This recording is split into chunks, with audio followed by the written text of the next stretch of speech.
one nation, under God, indivisible, with liberty and justice for all.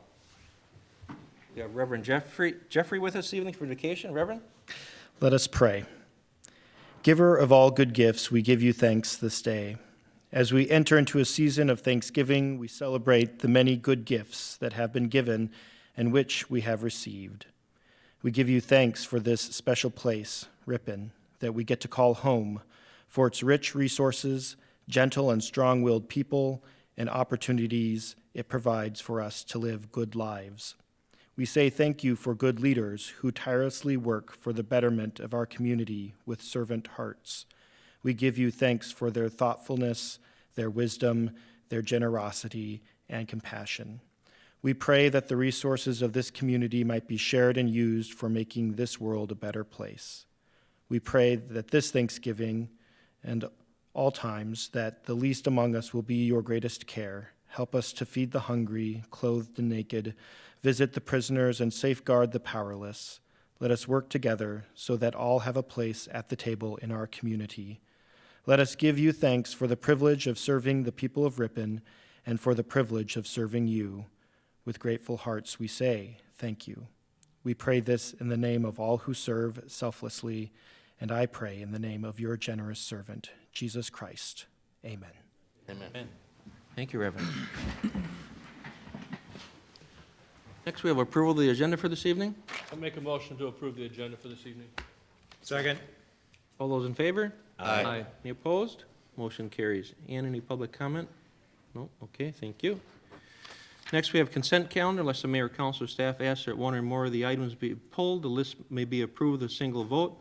We have our operator license for the 2019-2020 licensing period. Staff recommends approval of all license. Any questions or discussion on any of these? Move to approve as presented. Second. Okay, motion and second. Any further questions or discussion? Mr. Mayor, Yes, Mr. Becker. just curious, like Kmart, I mean, with Kmart going out of business, I'm curious why that would be. It was just Maybe a it's just a timing temporary issue? It was just a temporary till end of the year, Lori. Correct. Good question. Anything else? All those in favor? Aye. Any opposed? Motion carries. Thank you. Action items this evening, we have 3 of those. The first one's going to be a resolution authorizing submission of a Wisconsin Economic Development Corporation Community Development Investment Grant Application. The attached resolution authorized submission of the grant application to WEDC to assist Brian Ernst of Ernesti Organics with the business expansion plans. Staff recommends approval of this evening. Lori, if you want to just fill the council in, and we do have representatives. Brian is with us this evening. If there's any questions, Lori? Yes, thank you. Brian Ernst is working with the Wisconsin Economic Development Corporation on business expansion plans, and one of the funding sources available to him is called a Community Development Investment Grant. And it's basically a pass-through grant from the state to the business. A municipality has to apply for it, though. So I met with Envision Greater Wisconsin, Brian, and WEDC to kind of talk about the process. If the grant is awarded, this resolution basically authorizes us to apply for the grant. I did check with MSA. It does not interfere with any of the other grants that the city would be, looking at doing. If it is awarded, then it would come back to the council. We would have to have a developer's agreement with Brian as far as, giving him the money. So that's kind of in a nutshell what the process is. Joel? Is this a grant or is this a loan? It's a grant. Okay, thank you. Anybody else over here? Raleigh? I guess if it's a grant, why would we have to have a developer's agreement just to hold him accountable for? Because the grant comes to the city. So we would have to have an agreement with the business to give them the funding. According to WEDC, that's the process. Good on this side? Anybody over here? Here, Mr. Becker? So if the developer's agreement is not followed, not saying that it wouldn't be, but just if there was a breach or a problem with that, then the money goes back to the state again? mean, the city is a pass-through, so it goes back to whom then? I don't know if, Essentially, that is the case. I've worked with other municipalities, and it's strictly a pass-through. We're just giving a local business the opportunity to obtain that grant funding, and it's just procedural.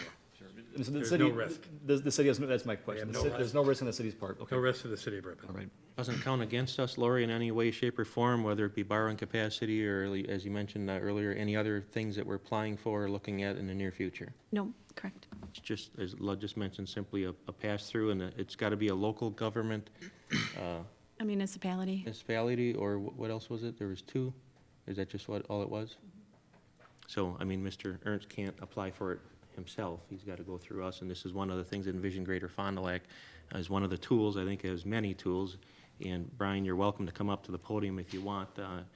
Just let everybody know what you're doing if you want, because this is something that they're going to be deciding on, voting on, as Lori mentioned, if it gets approved. But WDC will be coming back to this body in the near future, hopefully. Right. Yeah, so I just have a brief, statement I typed up, just kind of give you a little information about it. First, I want to say thank you for letting me come and talk to you guys tonight. I believe this is the third time I've gotten to come and talk to you guys at the council for expanding our business and all of our opportunities.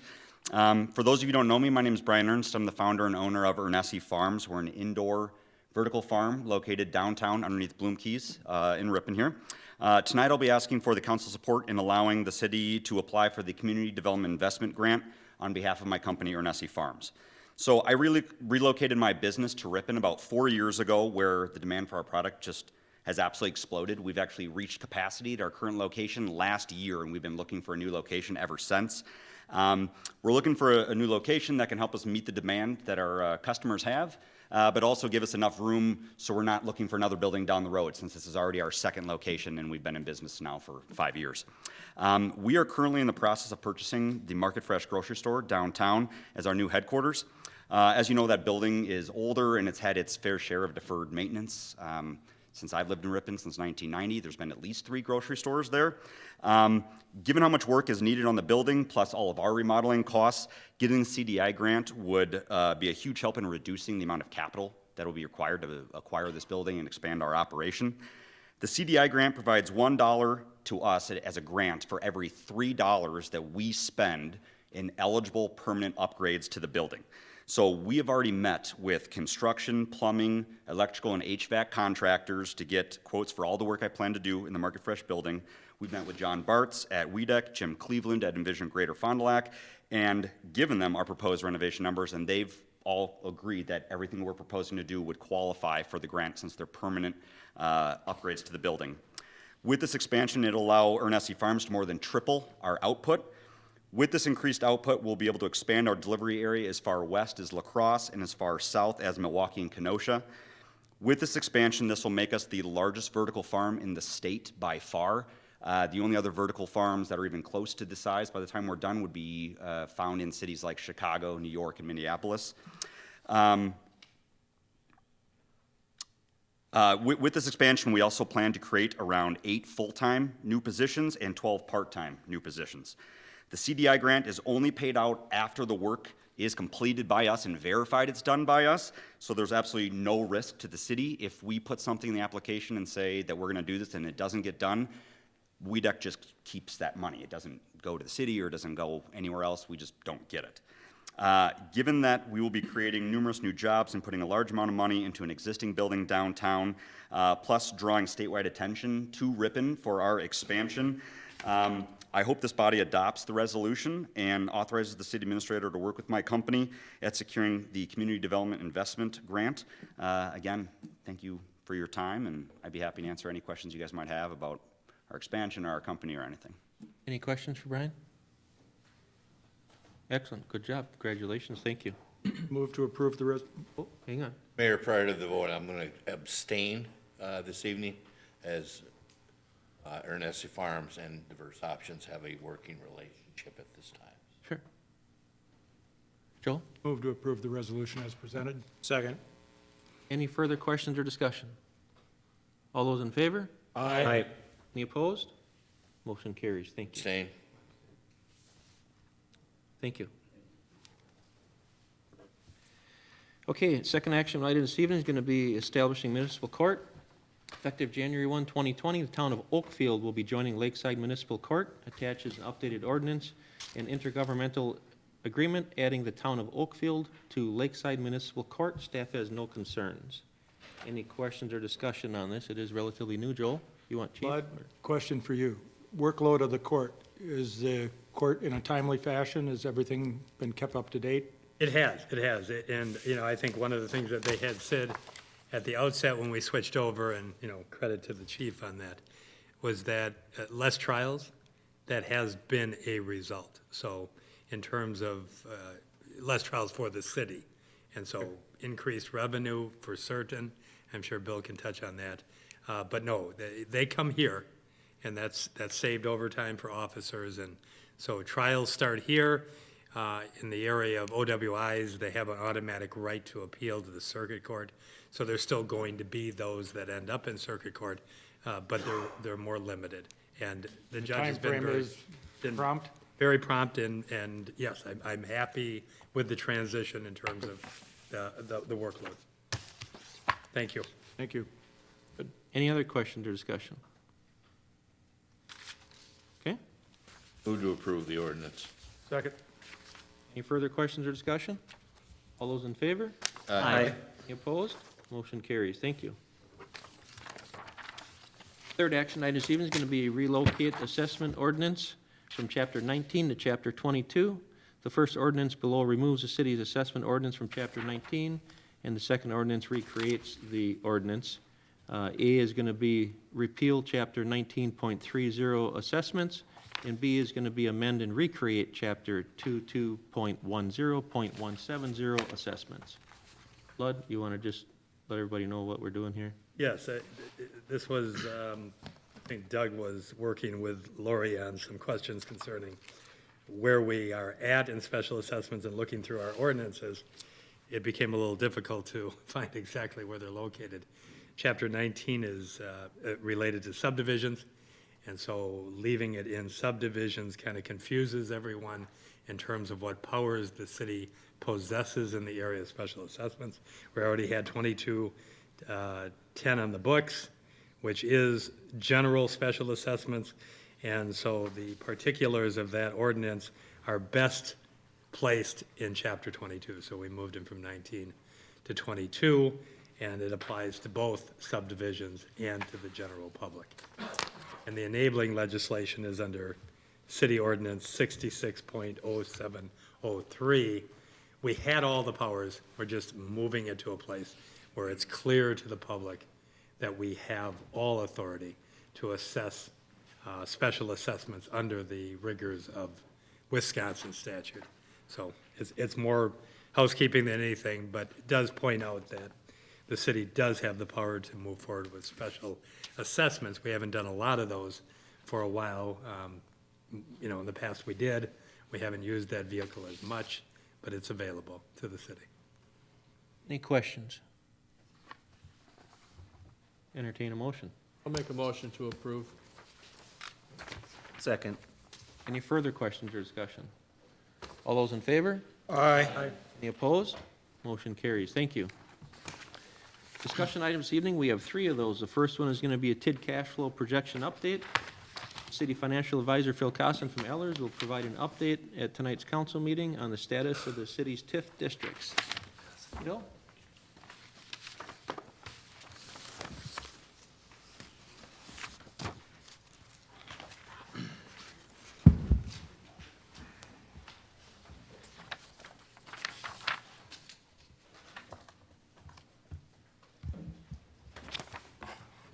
Thank you, Mayor. Good evening, everyone. Phil Costin with Ellers. Nice to be back in Ripon. I know I'm a very familiar face to some, but not others as much. So what I want to do tonight is really kind of take you through, and the focus of tonight really is going to be TID 11, but TID 11 does touch on many of the other districts. So the analysis we ran required us to go back and look at the cash flow of each district, and then incorporate that analysis into tax increment district number 11. I'm going to spend a little time talking about why as we get into the analysis. So I thought, since we have a few new members here, it may be good to kind of go back in history. I'm not trying to drudge up all the negatives, but rather give you a little context. And then from that context, talk about next steps as to where I think things are going with TID 11 and the other tax increment districts. So I put together trying to just kind of simplify the discussion,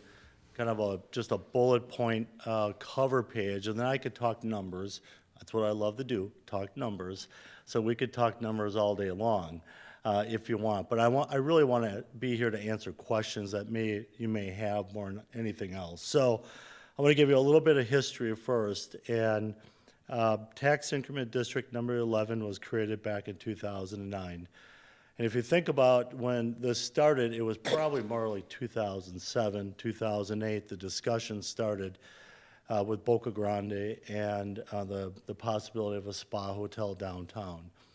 That district was created at an unfortunate time, 2008, 9, 10, when the market really turned. And at the end of the day, funds were borrowed in 2011 and 12 after very lengthy negotiations with their team, and various downtown projects and incentives were financed at that time. So 2011, 2012, the city went out through the development agreement requirements and borrowed funds for various downtown projects, which included significant amount of money that was tied to incentives that would be paid to the developer once they met certain obligations.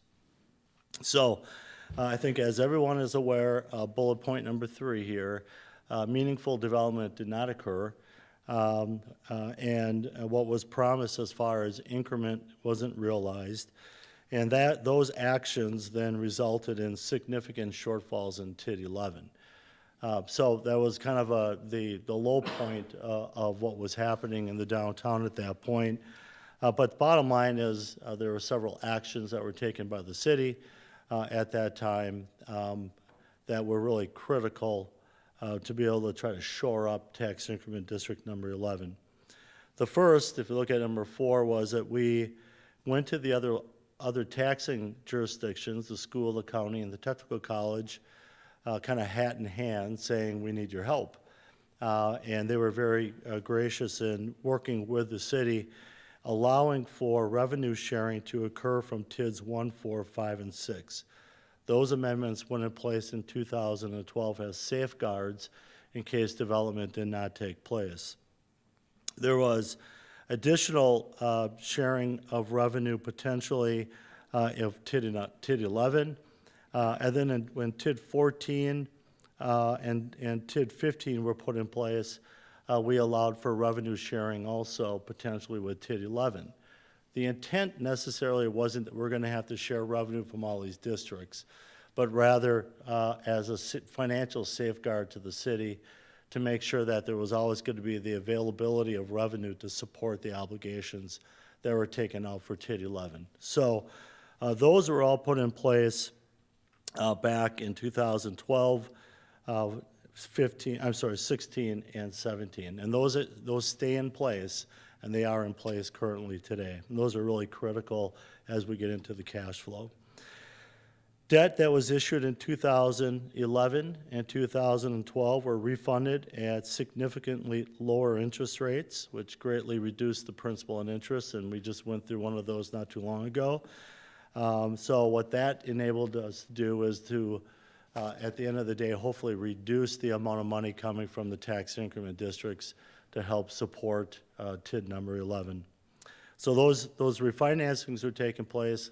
Really no additional debt or projects have been undertaken since that time in 2011. So what's the current status of TID 11?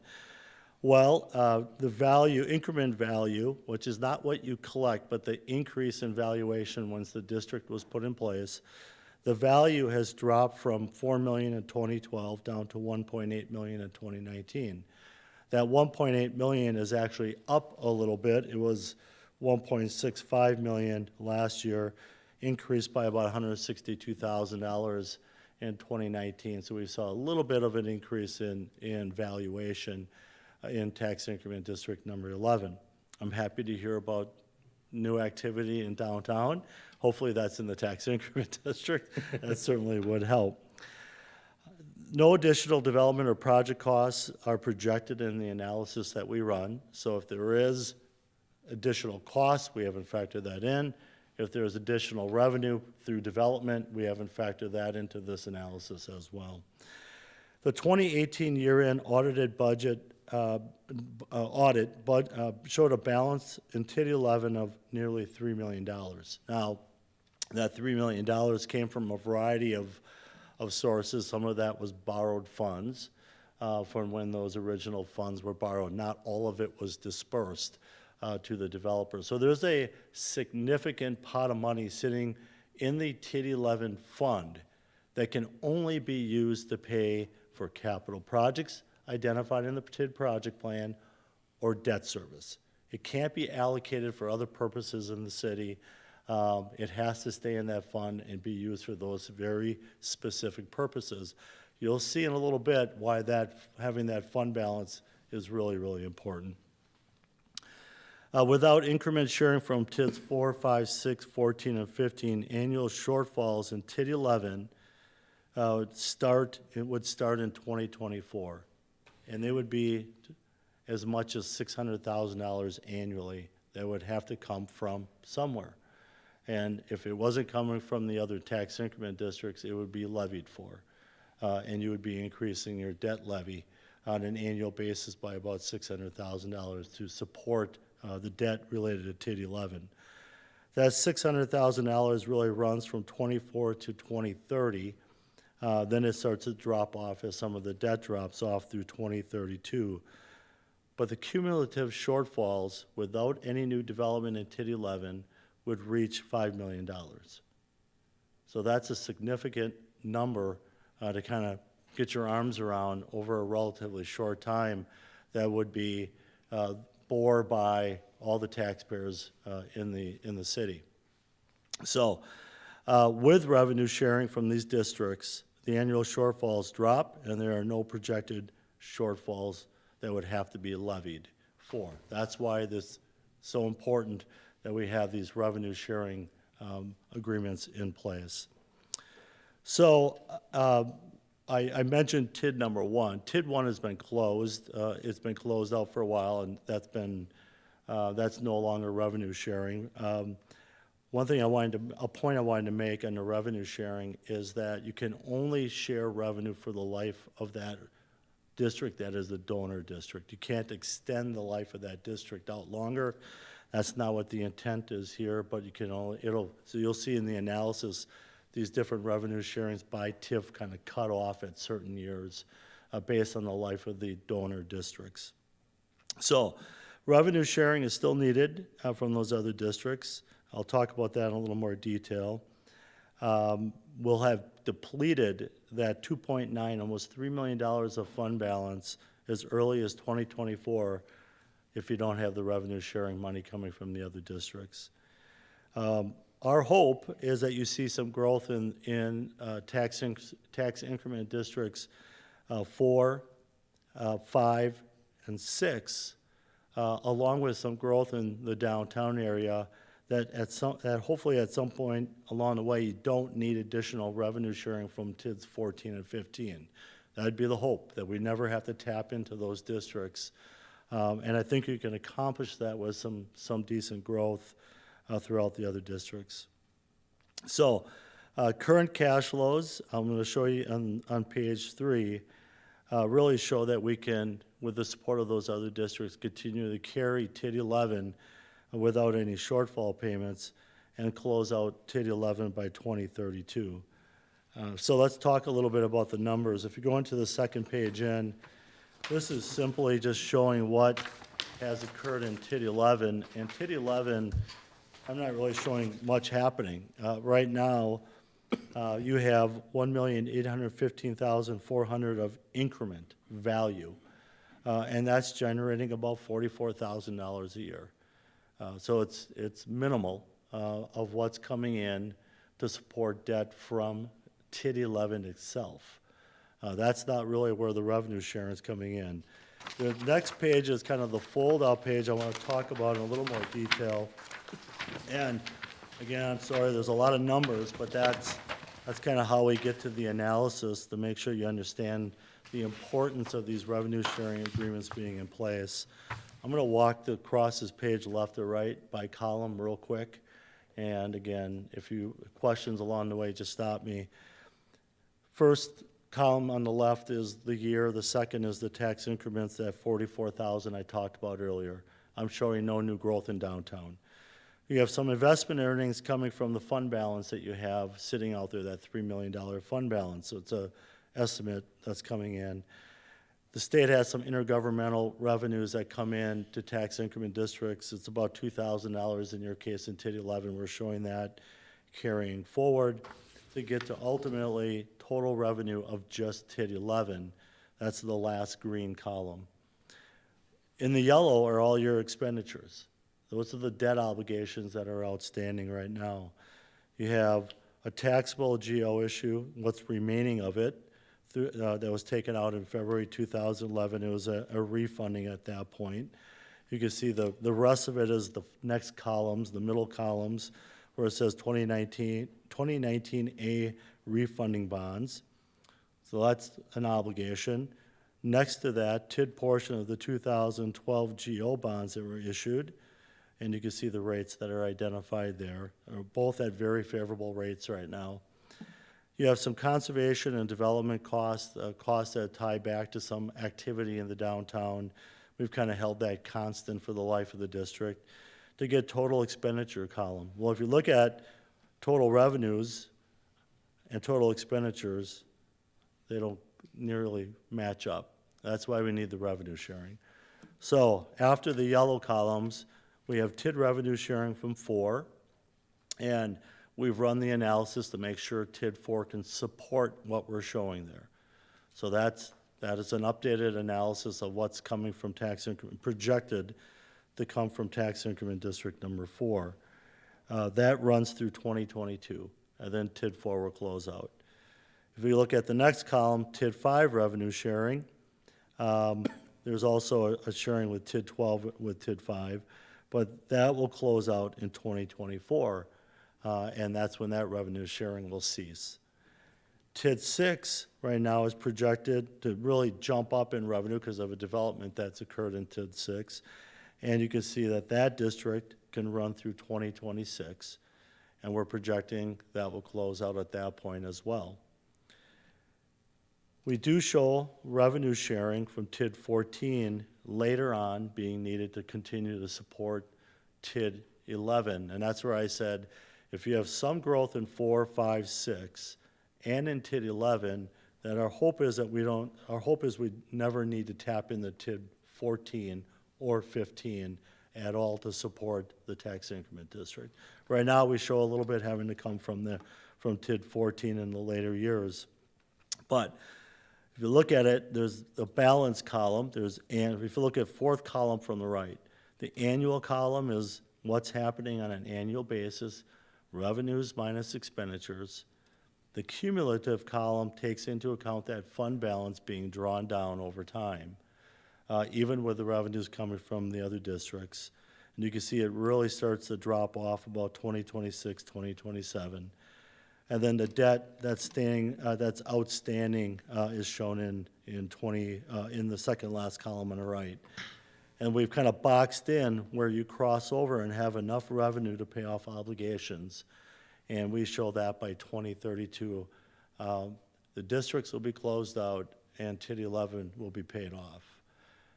It's a much better picture than it ever looked like before. I know for the new people here, it may not look wonderful.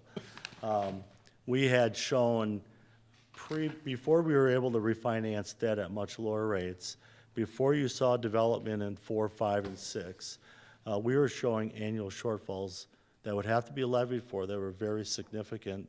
Those have gone away, in part because low interest rates on debt and growth that you've seen in your other tax increment districts. So what I think is next steps, and I think it's similar to what we've done up to this point, is that we're going to continue to monitor the cash flow of TIF 11 to make sure that the plan that's been put in place works. And ultimately, our goal, working collectively with the city and working with the mayor was, let's try to figure out a way to make sure that we don't have to tap into the levy to support tax increment district number 11.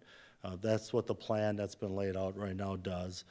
And then, quite frankly, I think you owe it to your other partners, the school, county, and technical college, to make sure you monitor the closeout and make sure you close out those donor TIDs as fast as you can. They've been very willing participants in this. They agreed to these revenue sharing, but I think on your side then is once you have the ability to close out those donor districts, that you look at doing that as quickly as possible and try to get those off the tax rolls to help everybody with some tax relief. So all in all, I mean, I've been living this for a while, as the mayor has, as some others here have, and it's the best picture we have seen ever as far as what's been put in place. I'm surprised we could ever get to the point where there's no levy support projected, that you're able to cash flow this through these donor districts. Let's hope for some development in the downtown that helps spur a little more revenue coming from the original district. That would go a long way as well. So that's an update. We have, like I said, we've updated the other districts just to make sure that what we're showing for those revenue sharings work, and that we're not counting on revenues that wouldn't be there from the other districts. So I think it's all in all a plan that was put in place a while ago that is working. Questions for Phil? Doug? It's good to see you again in Green Bay. Phil, TID 15, that's the business park out there on 23 in Douglas that we created a couple years ago, right? And we're not actually sharing It's downtown. what we could. 15 is downtown, Doug. That's- 15? Oh, I'm sorry, I'm thinking 14. 14 is out. 14 is out there, 15 is the other downtown. We are sharing with 14, and my mistake. Yeah. Okay, now, so we need to create some more increment downtown, like where the American House is. We take that building down, and someone were to build something, anything built there would increase the value of the TID. Yeah, as long as it was a value that was higher than what was being demoed from the building being taken down. That would be Okay. the case, yeah. Okay. Now, I want to ask you something. You said we got these TID districts, they have a specific amount of time. I'm sure I read something about the Dells and the governor, the legislature, and extending out some kind of TID. Can you enlighten me what that was? Was that special legislation? Well, there's various amendments that have taken place through the TIF law. One is come and gone.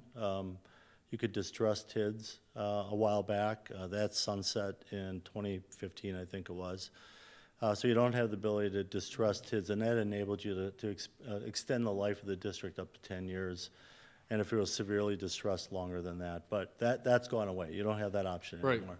There is the ability for existing tax increment districts created before a certain date to extend the life of the districts by up to 3 years under a couple different provisions. One's called the technical college change, where there was a funding change by the state for technical college. It had the effect of dropping the mill rate in most communities by about 80 cents per thousand.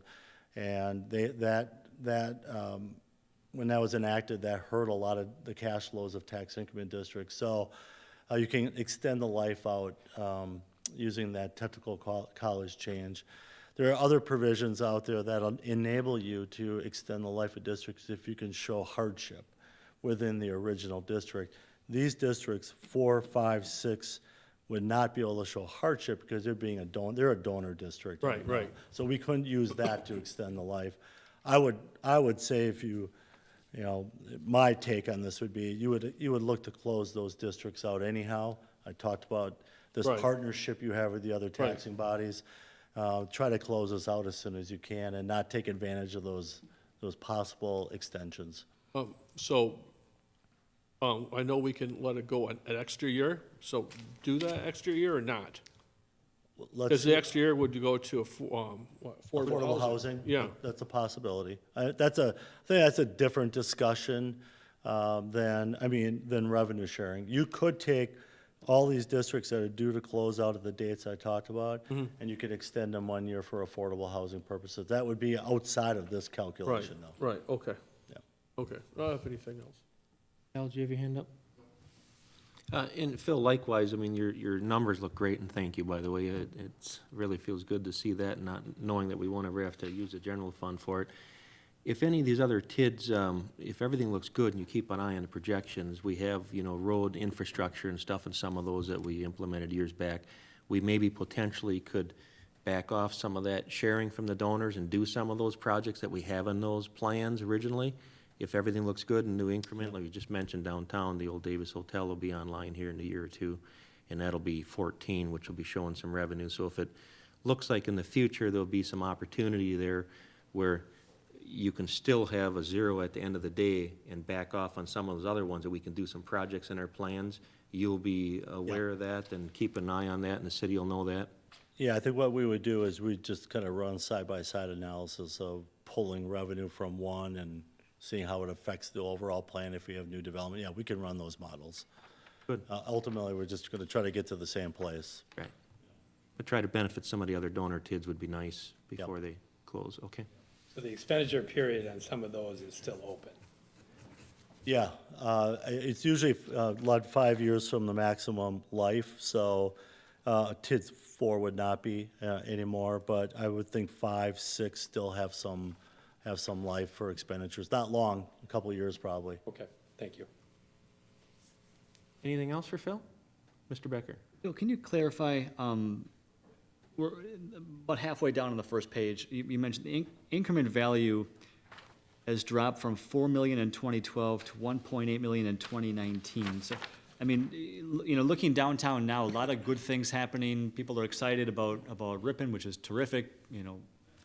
Downtown is looking great. So help me understand why why such a drop despite such so many good things happening today. Well, there's one thing to realize, there's a year lag when we start talking about these numbers. So the 19 numbers are through construction year 18. And when count anything that would be maybe happening in 19. So there's always a year lag when you talk valuations and for municipalities. The other, I'm going to tell you, there was a bit of a accounting assessor issue that was going on. I kind of made people remember this conversation. That the value in TID 11 at one point showed like $10 million. Made no sense to anybody.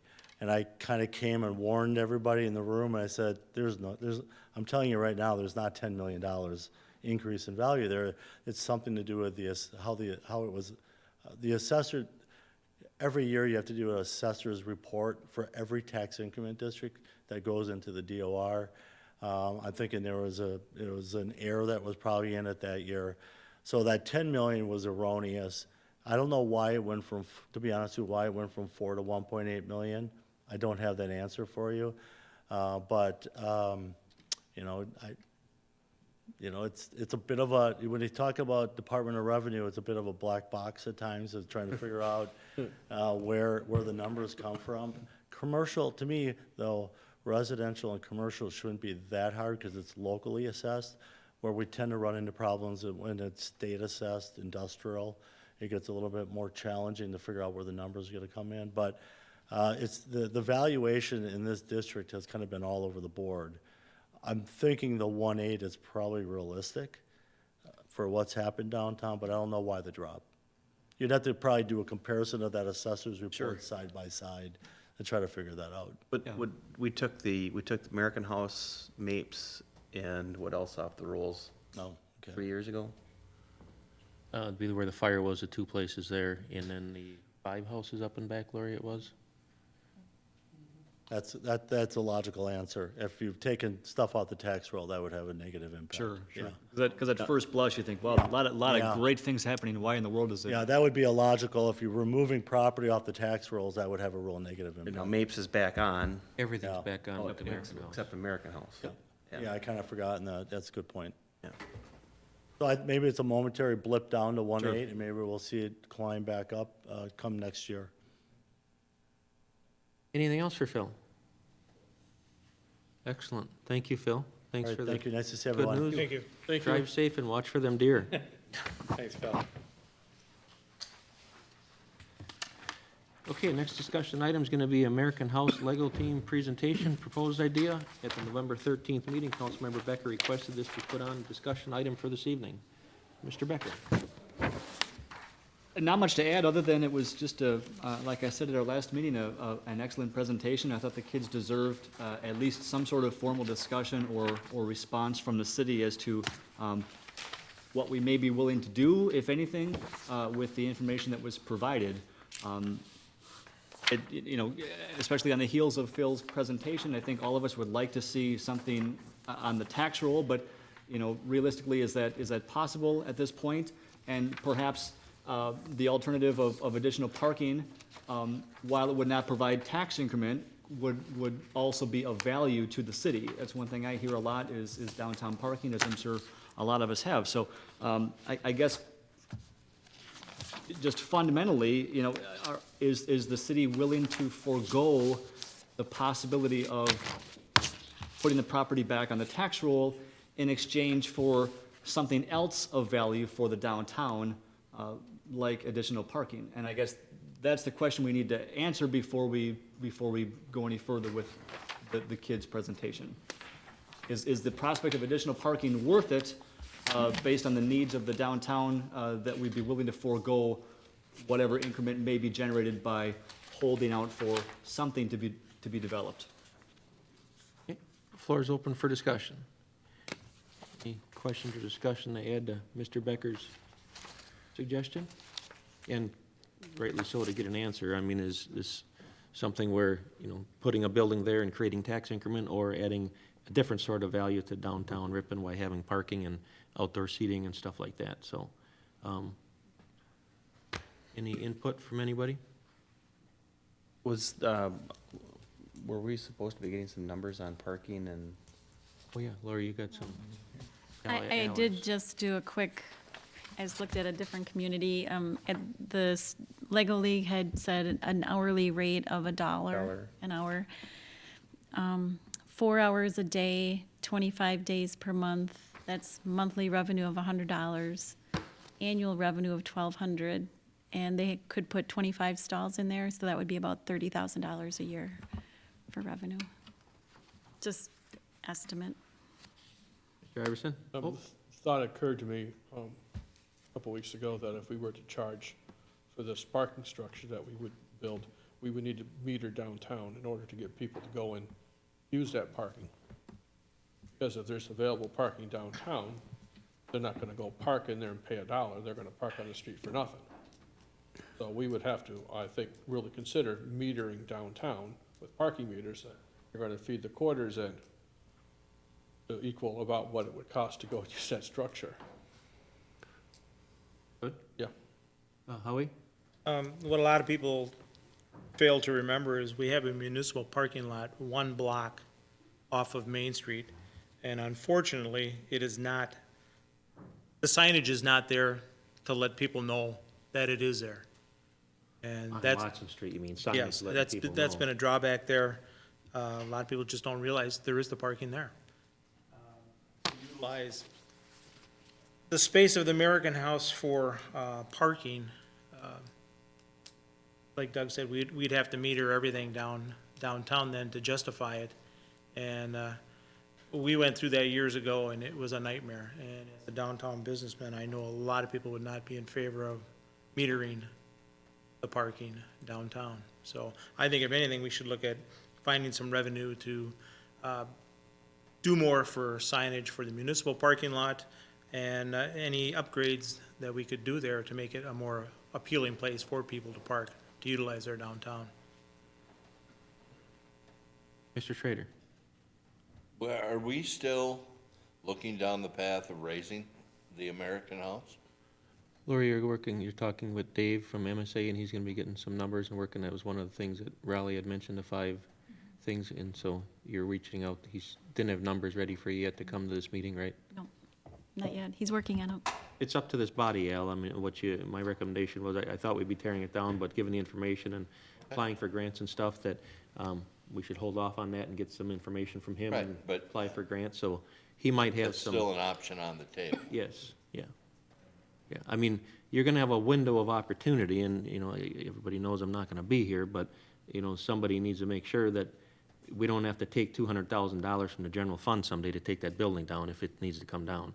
There is some interest. There has been 2 different people looking at the building in the last couple of weeks here, but, I can't even tell you, there's 2 birds in the bush right now, but people have looked at them, but I wouldn't count that as that close. But the closeout money and using that, this body needs to make sure that there's an opportunity there, and if you need to do that downtown, you do that. You can still sell the land for somebody. I think the land might be more appealing if it's vacant in an empty lot, so somebody doesn't have to tear the whole thing down or half of it down and put a roof on and tear some down. So one person just talking about tearing the back off, and you gotta fix the roof and stuff. The city doesn't have the money to even do that stuff right now and continue to market that building. So there's a window of opportunity that's gonna be closing here soon, so you have some time, but just, be mindful of that moving forward. Good question, Al, and MSA will be working on that when the time is right to make a decision. And if somebody steps up to the plate and shows interest, and hopefully we can bring you an offer before I'm gone and get something go there and be on the tax roll, that'd be wonderful. But if nothing else, I think you get the building down, and maybe it's some type of a temporary parking until somebody would buy the property or something, so. I was gonna ask that, is it possible we could do just a have it be temporary parking and then have it just be perpetually available if the right offer or right person, right developer came along? Could it just be gravel or even just blacktop temporarily as here it's free to use until the city at some point possibly decides otherwise? It's actually concrete in there, concrete floor, there's no basement there, so, yeah, you could probably, put an entrance in there coming off the corner there or something, and you could probably put a dozen stalls or something in there once the building's down, and make some other green space in the back and still market the property and sell the property, and hopefully somebody would step up to the plate and buy that. I think Mr. Iverson raises a good point that, and I'm not in favor of metering the downtown. I don't think that would be, I don't think that would go over very well at all. So that's an excellent point, but, it's certainly, I think there is value in having the space, even if the space isn't available forever and ever, but rather just using it as, even if it's free to park there, even if we don't charge the $1 or meter the downtown, just having the space available for people to use, I think would create value. And then perhaps the city could always still continue to float it as available space if the right person came along. Other questions, ideas, suggestions? So for the purpose of the kids' presentation, I guess our position would be that at this time, we're not pursuing that, and that we would proceed with the raising and with looking toward a temporary parking solution for the meantime. And that we wouldn't be looking to build something, but rather possibly have it be available as a temporary parking solution until the city decides otherwise. And I think you'll have more information once Dave comes from MSA, Lori, on some options there. Yep. Again, the kids did a great job. I didn't want to force the issue other than to say I think they deserve something for us to come back at, rather than just saying thank you and goodbye. Okay, Enough? nothing else? Move on to the third discussion item, going to be council pay. At the November 13th meeting, Councilmember Becker requested this to be put on as a discussion item this evening. Mr. Becker. Thank you. This was introduced at our last meeting. There is an informational sheet in the packet outlining a few options that I put together. Based on the feedback that I received at our last meeting, I wrote and kind of outlined these broad options accordingly. The 2 pieces of feedback that were received, Mr. Schrader had mentioned that perhaps there could be a consideration for the council members participating in the union negotiation sessions. Obviously, it's very involved, it's time consuming, and I think that's a fair point, that there could be a consideration for that. The second point was the mayor's. He mentioned perhaps a bit of a split style, no pun, John, but just a split style between a base salary and then some per meeting payments on top of that. So again, like I mentioned last time, that this isn't a pay increase. It's the idea is perhaps based on attendance at the meetings, the city could potentially save some money, and in fact likely would save some money based on attendance at meetings. And for those months and those members and those times when there are a lot of meetings, the pay would be the same as it is now. But there'd be no way of going above and beyond what we already have. You could simply max out at what we have now at the $300 a month, and then meetings missed or meetings that are canceled, from that would then, the money could then revert to the city to do something else with. So just for the benefit of everyone, I'll go over the options real quick. Option A, B, and C. Option A is that we could be paid $60 per meeting, noticed council meeting, noticed committee meeting, and then again, union negotiation meeting attended with a cap of 5 per month. So again, if you went to all 5, the pay would be no different than it is now. If it was less than that, the city would hold that back.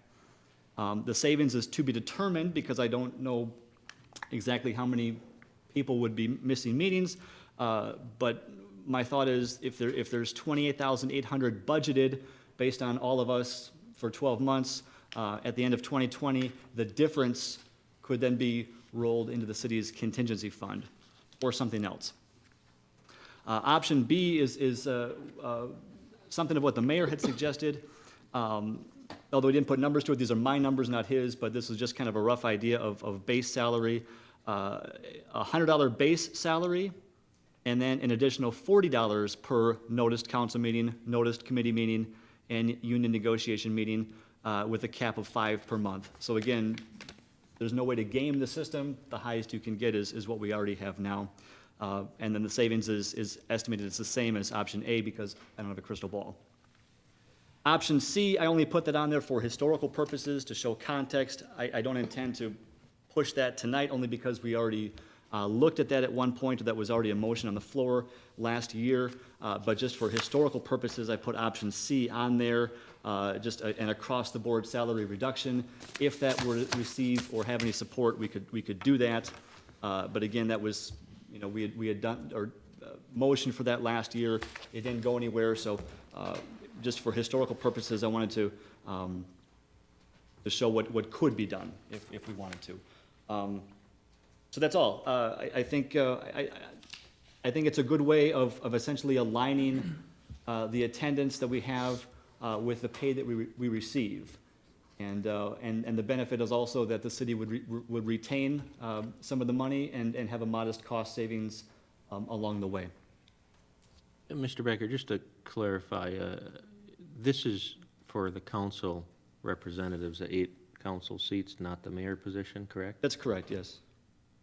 I didn't know, I just want to make sure everybody's aware. I never talked to you about it, but. Any questions or discussion on Mr. Becker's proposal and idea?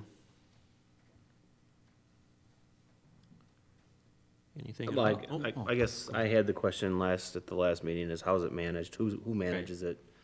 And, because it's an extra burden on the office staff that they've got to figure out who was at what meeting and granted there still would be some minor savings, but is it worth messing with at this point and just sticking with option D and leave it alone? Good, Raleigh? Yeah. John? Yeah, I understand Aaron's point to show up, but I'd like to suggest we just make it maybe a little bit simpler. We're elected, the 8 of us are elected by the citizens to show up for 2 monthly meetings. The other meetings are more or less, we're appointed or we volunteer to be on, like I'm the council's rep for the planning commission. So I would like to maybe, if this is an issue, just consider the 2 meetings at $150 each. If you don't show up for 1 meeting a month, you only get, you don't get paid for that month, or that meeting. And just, it's easier, I mean, Ann does, or Lori does the roll, so everybody kind of knows who's here, who's not here. We wouldn't have to phone in anything. So I guess then, if I'm appointed to a committee, I can decline if I don't agree with it. Yeah, anybody, right? I mean, you could, Right. I'm just saying, anybody could decline the committee meeting, then you're out people on committees. So- Correct. And, I mean, you still would be getting paid to go on those committees. I mean, it's your decision to stay on that committee or commission. Mr. Iverson? This is not really a hourly thing, it's a $300 a month compensation for coming here, looking at the budget, looking at all the paperwork that comes in, deciding to approve or not. This is not something that you just spend an hour or so a month doing. Sometimes you don't spend more than a couple hours, but I can tell you there are plenty of times that I've been down to DPW, or I've been down to wastewater treatment plant, going through, talking about the repairs, what's needed, what's not needed, how is the budget looking. Same with the library, same with the fire board. You're spending a lot of time with these people to understand what they need, what they don't need, how we're going to pay for it. This is not something, I don't think you can just add together and say, okay, well, you weren't in this meeting, you don't get it.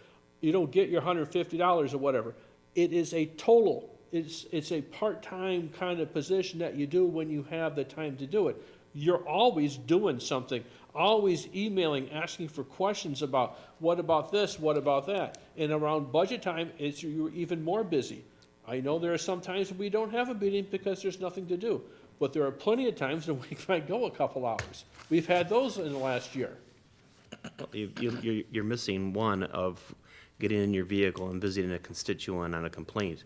That And is how- totally How many correct. numerous times has that happened? That's totally correct. You're interfacing with the residents of the city. Even if they're not in your district, I'm still going to answer that call. I'm still going to answer that email and say, this is what maybe we can do, and maybe we ought to sit down and talk about this. I don't think you can just quantify meeting or not. We all have outside jobs and everything that take our time away, and sometimes we don't make a meeting. There's a function with our kids, or we are going into that yearly deer hunt or something. I don't think it's a big deal. They're still involved if you're not there or not. You've read the paperwork and you probably have asked some questions. So if we were talking $25,000 a year, yeah, I think we could really, but it's just a few $100s a month and you're busy with this. Thank you. Anything else? Mr. Becker? Yes, I agree that there's not a perfect way to quantify it, between emails, calls, visits, meetings that aren't encompassed here. I agree with that. There's not a perfect way to quantify. I think the way that it's either option A or B is probably as close as we could come to quantifying it. Not a perfect system, admittedly, but at least somewhat of a measured way to have the pay line up. To have the pay line up with something, and I think that's fair. To Raleigh's point about how do we keep track, I did mention last month, perhaps once a month, we simply email either Lori or Karen. Again, there's no way to game the system. You can't get above what you're getting paid now, and if there ever was a question or a concern about an attended meeting, the agenda would clear that up. There's no way to lie your way into additional pay or to say you were at something when you weren't, because the minutes of the meeting would tell that. And then just the last thing I'll say is, as I mentioned at our last meeting, we have asked our employees to make sacrifices.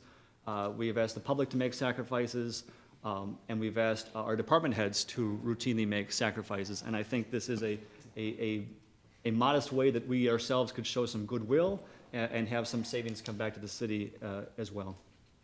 Howie? Lori, when was the last time that the council got a pay increase?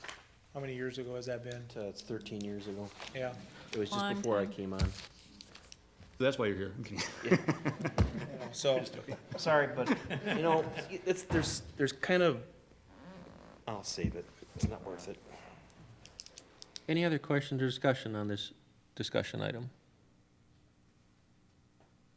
I'll make a motion for option A. No, Go ahead, John. Doug had his hand up. Doug. One more observation. We are asked to oversee, put together over a $5 million a year budget. Some of us also sit on the fire board, a rather substantial amount of money there too. I sit on the library board. There's a lot of money there that we have to come up with a budget for. For $300 a month, I do it mostly because I feel a public obligation to serve. That $300 is a kind of a compensation for me as an incentive to go and do my best job with this. I'm not gonna get rich doing this. No one in this room is. And we did give our public employees a 3% pay raise this year.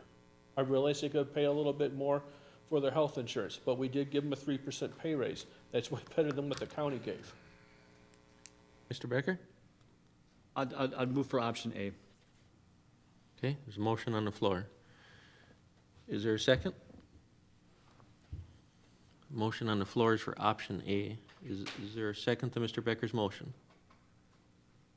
Third and final opportunity. Motion on the floor is option A. Is there a second to his motion? Motion fails for lack of a second. Thank you, Mr. Becker. I'll move for option B. With the way you have it put here? Yes, and I'm not married to this. If somebody has a different idea or other suggestion or a way to restructure it differently, I'm open to that discussion. This is just what I came up with on my own to characterize a starting point. So if there's a different Motion on the idea. floor for option B, the way it is put, unless somebody makes a motion, we can discuss it and modify it. I'll ask second time, is there a second for Mr. Becker's motion to adopt option B for discussion at least? Third and final opportunity? No motion for a second, motion fails. Thank you, Mr. I Becker. motion to keep the council salary status quo. Okay, there's a motion on the floor to keep the salary the way it is currently. Is there, I just wanted to say something. well, you gotta second it if you wanna discuss, so. I'll Otherwise- So we gotta second know it. whether I'll we gotta- second it. Okay, we have a motion and a second. Discussion, Mr. Yes. Iverson? I understand. We're trying to put some more revenue into our budget. I get that. The way to do this is not through this way. The road leads to Madison and how they've cut the shared revenue that we once had and enjoyed that helped us pay for things. Joan and Luther, that's the way. They're both on the Joint Finance Committee. The way to increase is maybe a budget reprioritizing in Madison to allow municipalities like Ripon to get some more income, more steady flow, so that we can replace plow trucks and we don't have to keep borrowing money for that. I get that. This little bit of money is not going to do anything to solve that problem. Okay, any other discussion on the motion on Mr. Split? We haven't really had much of a quorum problem for council meetings, have we, this year? I know for historic preservation we have, but have we had other problems at other commissions? Not recently. no. So they're mostly all filled, or most people show up, okay. Mr. Iverson? So the answer to keep people coming to the committee meetings is to find some money so you can pay them a little bit to show up.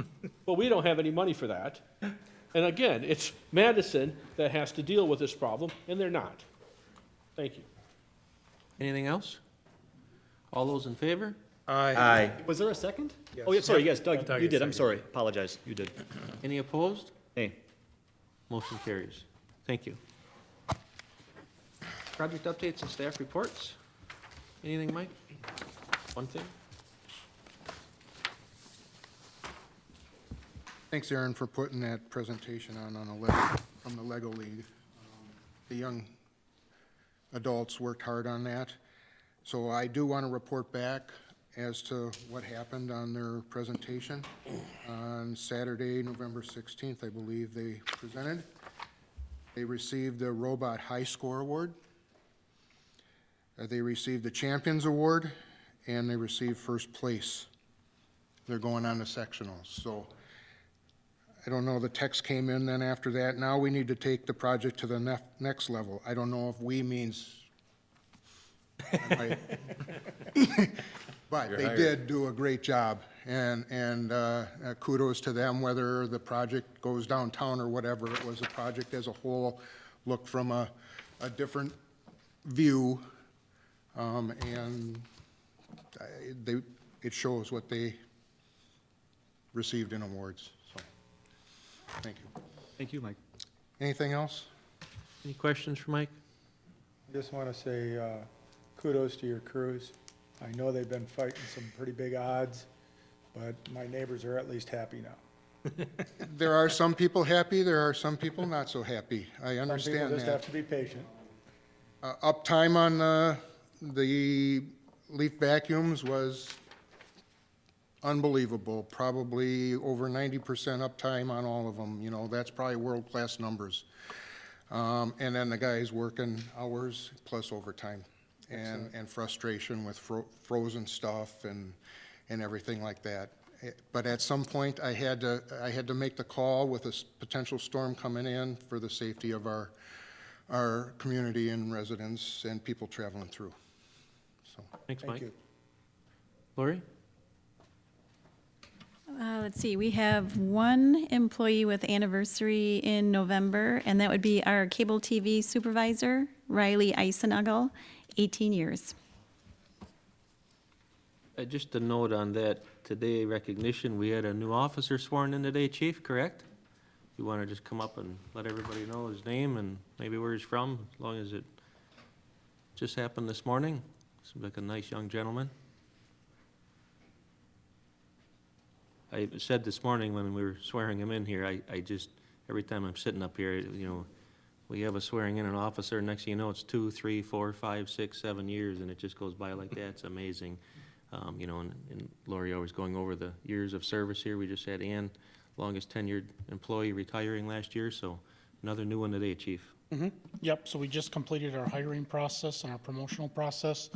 Officer Travis Borkenhagen was promoted to the vacant sergeant's position, and he's been doing a fabulous job with that so far. And then we filled our vacant officer position today with the swearing in of Brett Milai, who is comes to us from Juneau, was an officer in Juneau for about 1.5 years, 2 years. So he comes with some experience, so we were fortunate to get him. Thanks, Chief. Sure. Here are communication appointments. One appointment this evening. I'd like to make the following appointment subject to council approval. Bid board, Dave Deering, reappointment for a 3-year term ending on 12/31/2022. Move to approve the appointment. I'll second. All those in favor? Aye. Any opposed? Motion carries.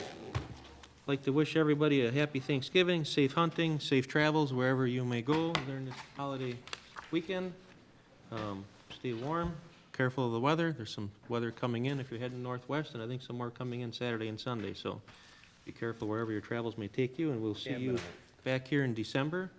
Just a note, generally in December, there's one meeting. I think the second one, Lori, is not No second meeting. no second meeting generally, and it's the week of Christmas anyways. Just another note, the tax bills, Ann, will be going out in December. First week in December. I was in the office the other day, and our clerk had the opportunity to just run the numbers on my house in the city of Ripon from last year to this year. And I just want to let everybody know, especially you guys, because you're going to get the calls when the tax bills come out. So from last year to this year, my tax is about $200 increase. About 120 of that is a school district. And I seen somebody on social media complain today about with the leaves and what they pay for city of Ripon taxes. So you guys are all aware of that and know that. And I told the clerk, feel free to use my numbers in my house when people come in, and I'm afraid they're going to be in there chewing their head off. But remember, the portion of the city of Ripon's taxes is small, a third compared to everything. So when somebody calls you up complaining, because I have a feeling if mine went up 200, my house is about 110,950 square feet. If you got somebody with a house in town here that's a $300,000-$400,000 house and they see a $500-$600 increase, make sure they know what the portion of the city is in the school and the county and the state. So Just an FYI, when that comes out, look at your own, be prepared when you get the calls, and please be nice to our clerk when you come in and pay your taxes. It's a, But we include that information with the tax bill, the pie chart and, you know, and all Yep. of those things too, correct? Yes. So, people will believe and think what they want to think and believe. right. It's an itemized bill. I think that Aaron raises an excellent point. Dan. Check the lines. I still got one right here, I carry it with me all the time, so, I mean, it's, when somebody tells me they're paying that kind of money in town here, then you gotta look at the numbers, so. Just be mindful, I just want you guys to be aware of that when they come out, so. Anything else, Ann? Okay? Any other agenda items for future council meetings? Nothing else, I'll entertain a motion to adjourn. I'll make a motion to adjourn. Second. All those in favor? Aye. Any opposed? Motion carries, thank you. I've got the celebration.